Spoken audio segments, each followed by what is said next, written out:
guys, welcome back to my YouTube channel. If you're new here, then hello, my name is Amelia. It is such a glorious day today. Look at this. I'm filming outside. I am sorry my hair is a bit wet. Do I tell you the real reason why? Yeah, I'm going to tell you. Why not?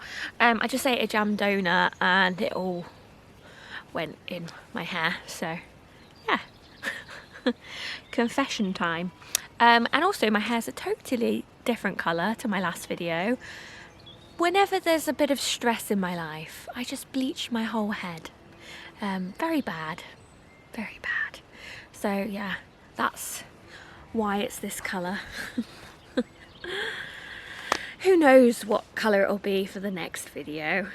I don't even know yet. Well, there's a bumblebee. But yes, anyway, welcome back to my channel. I hope you're all doing well.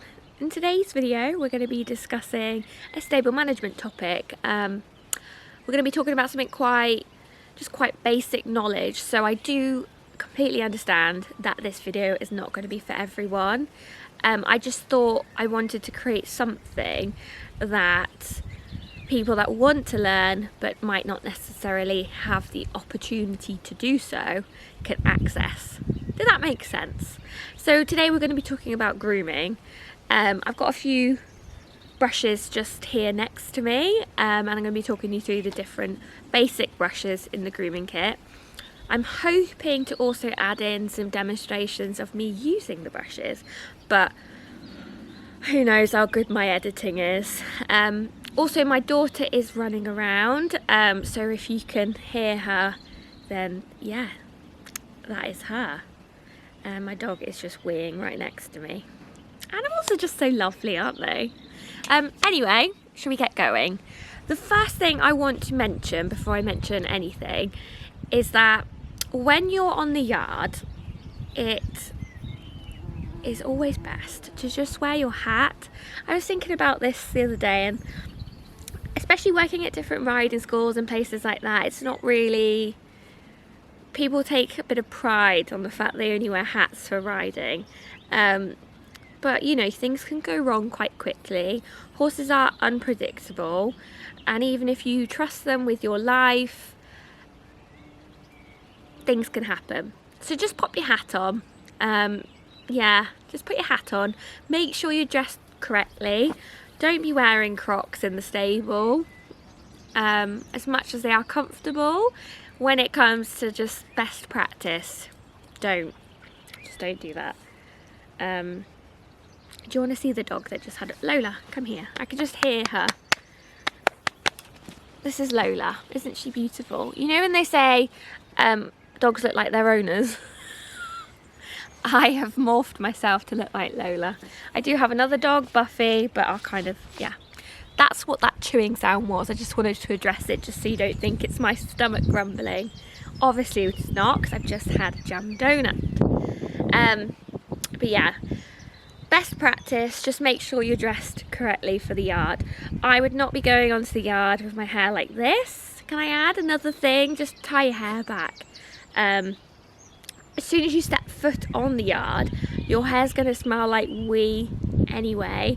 As soon as you ride, you're going to have hat hair. So just tie it up, make it look presentable, and pop a hat on, put a cap on. That's what I do. It's a really good way of hiding hat hair.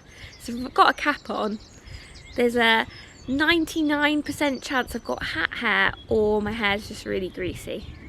So yeah, more insights into my life there. But when it comes to grooming a horse, if you're going in a stable, again, just think about safety. Tie that horse up, okay? In a stable, you can get yourself cornered quite easily, especially if it's a small space. And yeah, just think about your safety. There's only one of you and you're very important, so look after yourself, okay? That's coming from me.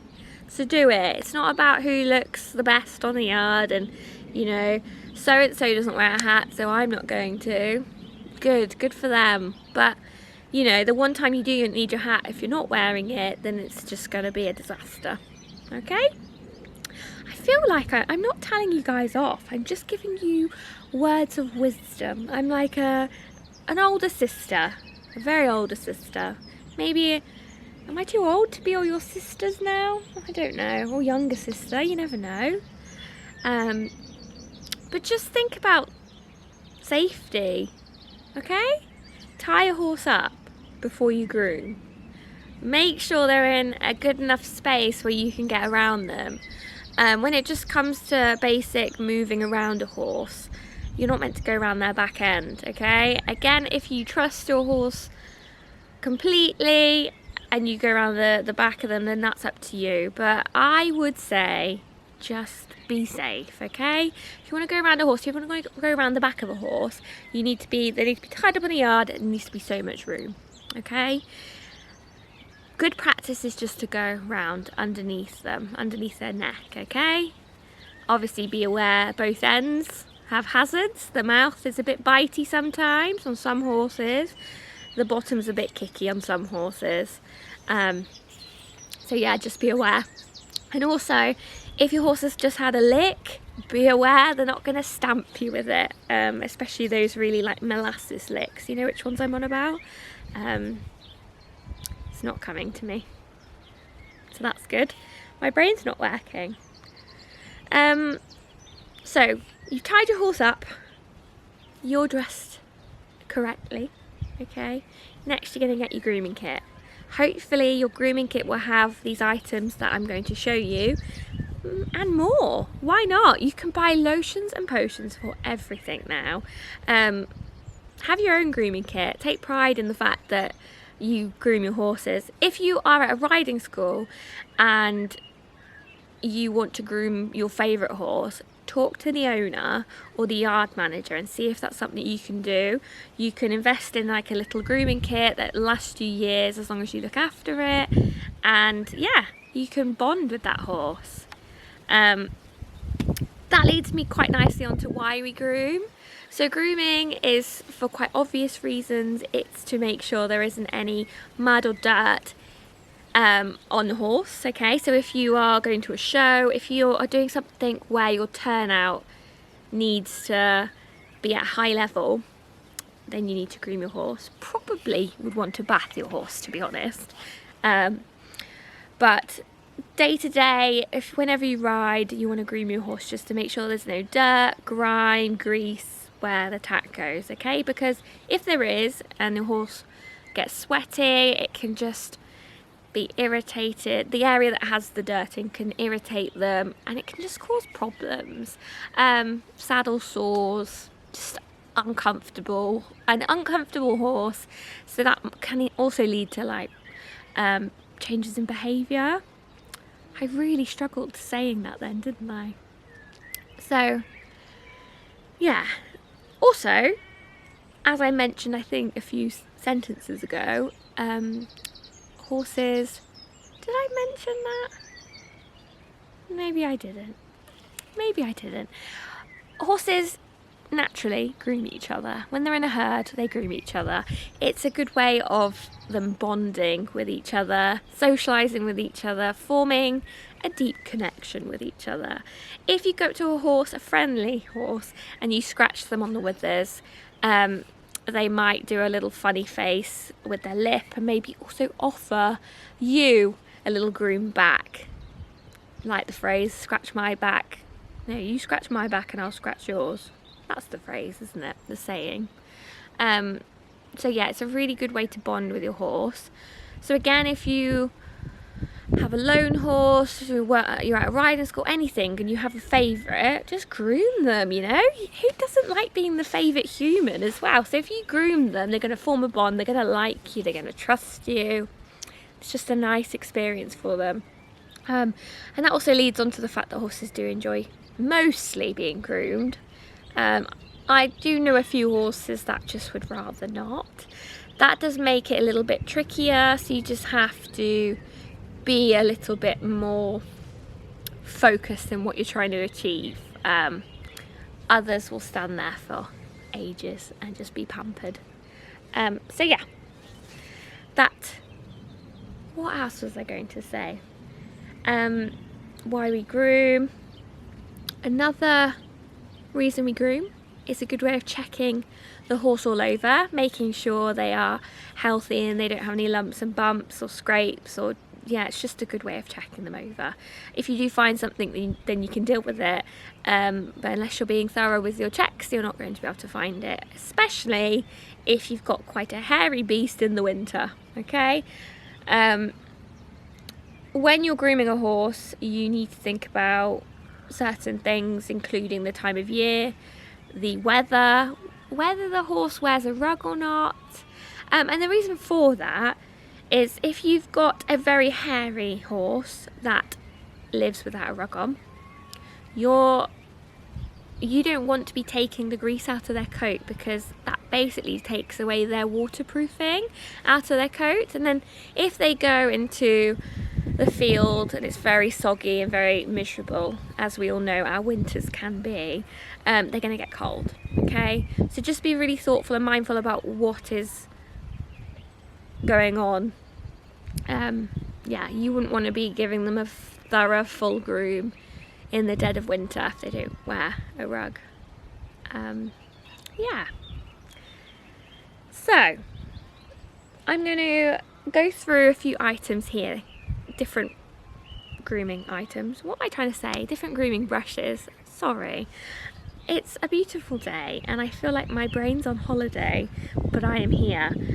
So the first one we're going to talk about is this one here. Okay, gonna hide my nails because they're horrible. So it's nice and soft. Okay, its bristles are really soft. It's got placement for your hand just to make it nice and easy to keep your grip. This is called body brush. Now there's a clue in the name, you use it all over the body. It is soft enough you can use everywhere. It is fantastic at taking the grease out of a horse's coat and dust, okay? You can really go in and be nice and thorough. This is nice and gentle, okay? Body brush.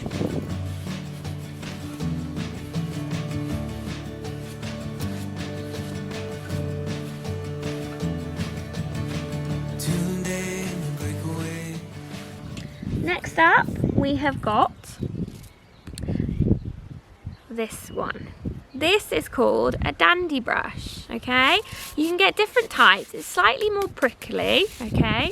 You can get different types. You can get ones with longer bristles. Now basically, a dandy brush, using a flicking motion, hopefully I'm going to demonstrate that for you. This is brilliant of just flicking the mud away. It's prickly, so you wouldn't want to be using this on any sensitive areas. You wouldn't want to use this on the face, you wouldn't want to use this on the stomach. You would want to just stick to well covered areas. What I mean by well covered areas, you want places that, you know, all the tickly bits on horses. You want something that's covered with a nice bit of fat and muscle, okay? Would you want to use this on something that had quite thin coat? Probably not. You'd stick to the legs. If they've been clipped, I probably wouldn't use this on a clipped horse's body, okay? This one in particular, I don't know if it's because it's quite new, it's just quite prickly, okay? Legs. Flick, flick, flick.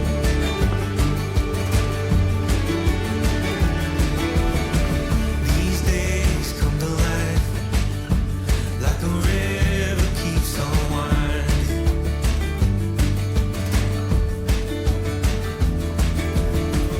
We know this is our time. Okay, next up we have got, this is called a plastic curry comb. I think this is actually new. Look how clean that is. This is very hard brush, okay? This is fantastic in the dead of winter when you've got caked on thick mud that's just not brushing, okay? It's really good at getting through that thick mud, okay? You want to just start off nice and gentle. You don't need to groom in, you don't need to do a full groom in minutes. Just take time, enjoy yourself, okay? Make sure your horse enjoys the experience as well, okay?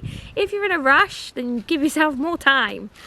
Yeah, I wouldn't use this on, again, a clipped horse. Just stick to thick caked mud with plenty of coverage. This is very good at getting through the thick cake mud, but then also this is not as traditional. This is more of a brand. This is like a magic brush. This is called a miracle brush. This is prickly plastic bristles, a little bit more similar to this, but all the bristles have been cut in half. So no, actually they're cut into quarters. So whereas this doesn't have much movement, this has got a lot more movement, but it still gets through that thick mud. These are great. This is more traditional. Okay, if, as you can see, this one gets a lot more use. It's very dirty, I do apologise, I just grabbed it quickly. That needs a clean. If you had to make me choose, I probably would go for this one. I just like how soft it is, but yeah. Plastic curry comb, more traditional item, magic brush, miracle brush, whatever you want to call it. Just got a little bit more flexibility in those bristles. Magic brush is very, very simple. I mean, that doesn't need to be used on thick mud, but very simple. Again, just always being aware of what their facial expressions are doing. Are they happy that you're grooming them? Oh, doesn't she look gorgeous? Okay, so when you're grooming, be aware of this end, be aware of this end, okay? Look at their facial expressions. Does she look happy and relaxed? You'll know if a horse is not happy. The signs are ears back, trying to bite at you, fidgety. That can also be if they just don't understand what's going on. She thinks I'm crazy, 100%. And I've got a tripod for the camera and that's quite scary, to be honest. I've got it tied up to a piece of baling twine. Yeah, she looked good. Quite like that. Next we are going to go for a rubber curry comb. Okay, this is actually quite a hard one. I'm not really sure why you'd want one this plasticky. I guess this is a plastic curry comb, but you can get rubber ones in this design. Okay, I'm sure everybody recognises this brush. Now the circular shape is really good for using in a circular motion. This is my daughter's brush, so it's quite little. You're going to brush in a circular motion. It's really good at getting rid of any loose hair out the coat. Okay, especially this time of year when the horses are molting. You do this all over and they really appreciate it. Obviously horses don't lose too much hair from their face, so you don't need to be going in on the face. Well, I say that, I'm actually thinking of quite a few that are quite hairy on the face. I wouldn't use this one too hard, but if you can get a softer one, you could do a little bit of massaging right in the centre of their face. I'm sure they would like that. This is just another variation of a rubber curry comb. This is a really good design. You can get all sorts of rubber curry combs with these more spiky bristles. I really like how it curves to your hand. It's good for massaging, okay? The thing is with brushes, obviously brands take a design and they might call it something different, but you just have to use your common sense. You're not going to go to prison for using a brush that's not designed for the face on the face. You're not going to go to prison for using a brush that's designed for the body on, I don't know, on the tail. Like, you just got to use your common sense, okay? If the bristles are really hard, avoid the sensitive areas, okay? Love this, love it. Great for getting the coat out, fantastic. I like using it on Kipper.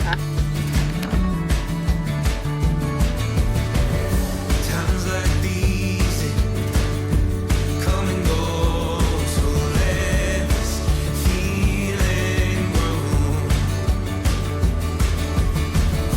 Finally see what we've always known, so let this feeling grow.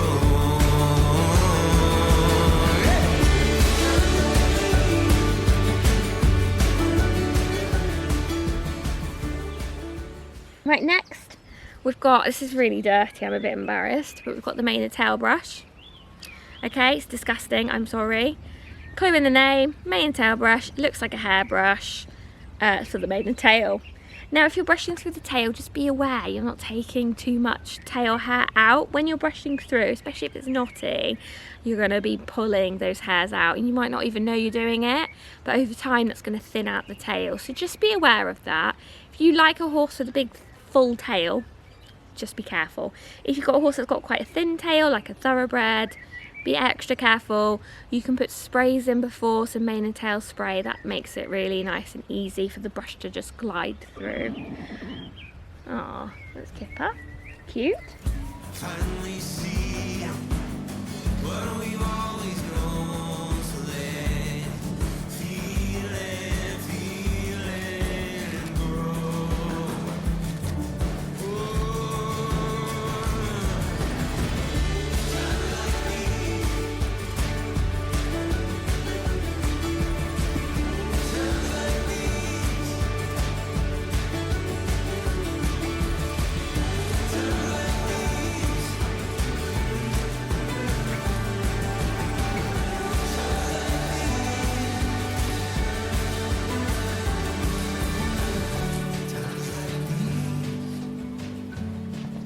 Okay, next up we've got the face brush. Nice and dinky, perfect for the face, okay? If you've got a bigger brush and your horse is a little bit head shy and you're going at them with this, they're not really going to like it, are they? This is much more appealing, okay? A bit more inviting. Really handy, easy to hold, nice and light, especially if you've got quite a tall horse. Probably one of the most important, probably the most important item I'd say in your grooming kit, and that is the hoof pick. Please don't judge. Again, this is my daughter's hoof pick for her pony, which she's never used because she is not even 2 years old. But yeah, that is why the design is quite so pink and yeah, pretty. Hoof pick to pick out the hooves. That is also a very important part of grooming. You need to be checking your horse's hooves every single day. Ideally you want to pick the hooves out twice a day, definitely before you ride. Okay, you're going to be picking out the hooves, checking for stones, dirt, you're going to check the condition of your horse's hoof, you're going to check the condition of their shoes if they're shod. Yeah, just have a really good look around. When you are picking out the hooves, you can have a little look around the top of the hoof, which is called the coronet band, and into like the heel, and you can have a good look and just check how everything's looking. Hoof pick, it's got a nice little brush just to clean out the hoof. Okay, you can't go too wrong with that. The only way you can go wrong with that is if you're a little bit rough with it. Now I'm actually going to talk over the hoof pick situation, and that is because it's super important that you put your hand the correct way when picking out a horse's hoof. So I'm going to demonstrate a front leg and a back leg, and I'll talk you through it. So Luna, she's just coming out the field. She's only got one front shoe on because I just don't have any luck, and yeah. So what you need to do is you need to, front leg, you're going to face the bottom, okay? Reason you have to do that, one, it makes it easier to lift the leg. Also, you need to be aware of what's going on that end.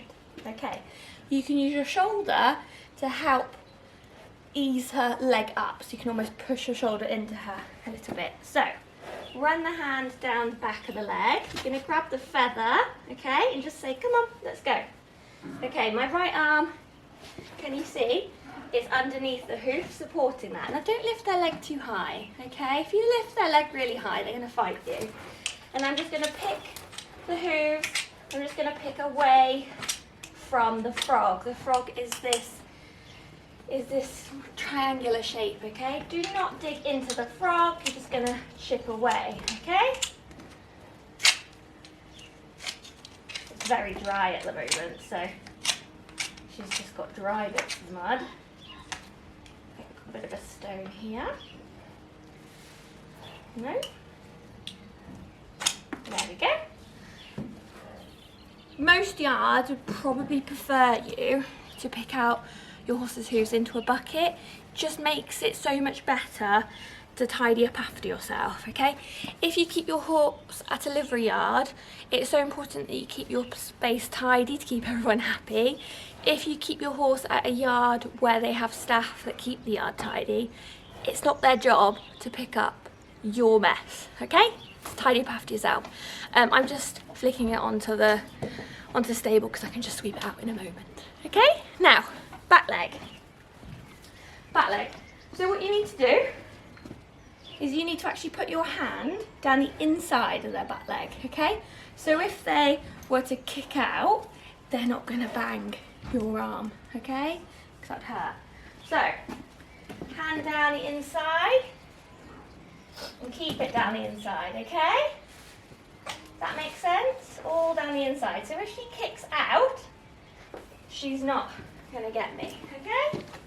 Whereas this way, you just put your hand down the back leg, you put your arm around the front of the leg and go round to the back. Does that make sense? So front leg, come on Gelly, come on, and you can lean into her. Front leg, back leg. Okay, again with the back legs, come on darling. Don't lift their leg up too high, just like that, and go. Don't lift their leg up too high because then you're just going to have a wrestling match, and we want happy horses. Can you see me? I feel like I'm very, very bright. Yeah, that is picking out hooves, okay? Tidy up after yourself, make sure you're picking them up correctly. Get a hat on, okay? She's snorting because she's thinking, why am I talking to myself? Another item, a comb. Combing through mane and tail. You probably wouldn't really use this if you've got a mane and tail brush. It's good for plaiting. You can get nice little metal ones that are really good for plaiting. It helps space out and just part the mane. If you like the more traditional method of pulling a mane, then you might want a metal comb. You can get many tools now that are a bit more gentle, that you don't need to necessarily just pull out the mane. I've got a really good comb that has like a blade in, and you back comb it and then you just cut through, and it's great. I've had quite a few horses that just don't stand for having their manes pulled, which I don't really blame them. It can't be very nice. So that's all the items I have here. There's obviously all sorts of things you can add to it. I can think of a few things that really need to go in your grooming kit, and that includes a sweat scraper. So a sweat scraper is essentially like a Ouija, I guess. You know when you clean a window, and it's that thing that just scrapes all the water off. It's basically just like a water scraper, and it will remove all the excess water out of your horse's coat and just helps them dry. I know it's called a sweat scraper, but you want to be washing them really. You don't want to just be scraping the sweat off. You want to be completely wetting them, washing them, and then scraping that water out of their coat. That can be if they're having a bath, or if they're just having a wash off after exercise, or whatever's going on. You wouldn't use a sweat scraper on the legs, just the body, because it just wouldn't work on the legs. There's too many crevices, is that the right word? Another thing I'd have in my grooming kit would be a few lotions and potions. You can't go wrong with a bit of fly spray, mane and tail spray, hoof oil, or some sort of hoof ointment just to keep the condition of the hooves. Sponges are always useful, again for bathing, but what you need to be careful with sponges is they do hold a lot of bacteria, especially if they're not used very often.